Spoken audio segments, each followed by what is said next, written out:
exciting week for the Buffalo Bills as today marked the start of the period when teams are able to begin negotiating new contracts with free agents. And the Bills will also need to get under the NFL salary cap by Wednesday afternoon. It's going to lead to some big decisions over the future of a few important players like safety Jordan Poyer and linebacker Tremaine Edmunds.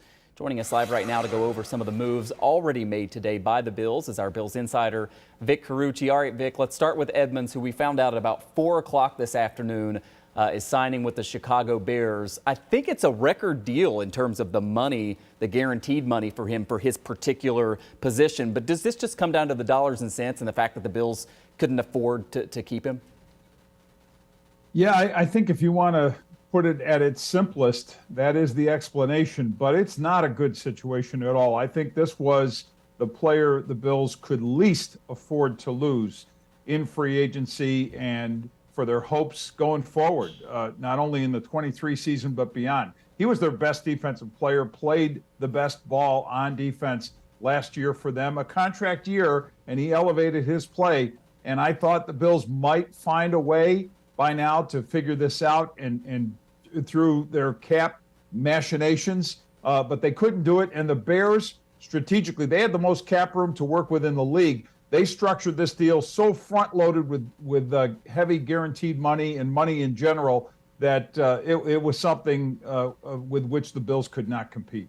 Yeah, a tough loss. There are no two ways around it. The Bills did bring in a new offensive lineman today. When we were talking about the needs for this team going into the next season, both sides of the ball right there on the line, you said should be a focus.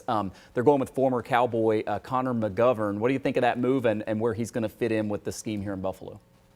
Looks reasonably solid. Connor McGovern was not the best guard on the market, and they would have had to pay a lot more to get a higher quality guard, but a guy who started 15 games last year, kind of moved around with positions, didn't do much when he came into the league as a third-round pick of the Cowboys, but kind of finding his way. The Bills hope they're catching him at an ascending point of his career. And again, the Cowboys had some cap issues of their own to retain other offensive linemen. They made a value judgment to let this guy be available. So the Bills pounce on it. It is a need. And it could help. They definitely needed help at multiple O-line positions. So if you can fill a gap here without spending too much money, I guess you got to go with it. One of the other big names that we've been talking about a lot in terms of free agents would be safety Jordan Poyer. They also restructured and extended, though, the contract for linebacker Matt Milano. Those two players, how do you see factoring into who you can keep, who you can fit into the scheme staying under that salary cap?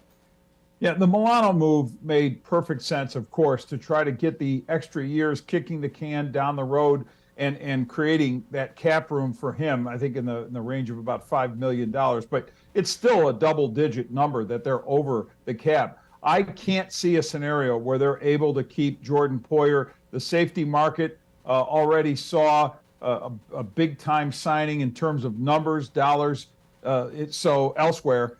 So Jordan Poyer is going to be seeking the highest dollar he can get, and I don't see a scenario where the Bills, who couldn't figure out a way to pay Tremaine Edmunds, how they would figure out a way to pay Jordan Poyer. So I think he's as good as gone, and we'll see. It's so far more of the outgoing than the incoming to look at, and we've said this right along, Michael. This team has to draft exceptionally well to, I think, stay a contending football team and get more production out of incumbent young players. Yeah, that's right. And Vic, in 10 seconds, Aaron Rodgers coming to the AFC East. Those are the reports.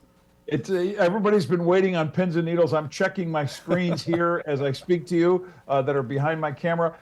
It's so far nothing on that, but it's just funny to watch the NFL national insiders grab their cell phones and walk up the set, waiting right for the news. So maybe we'll have something by tonight, Sports Talk Live Buffalo with Adam.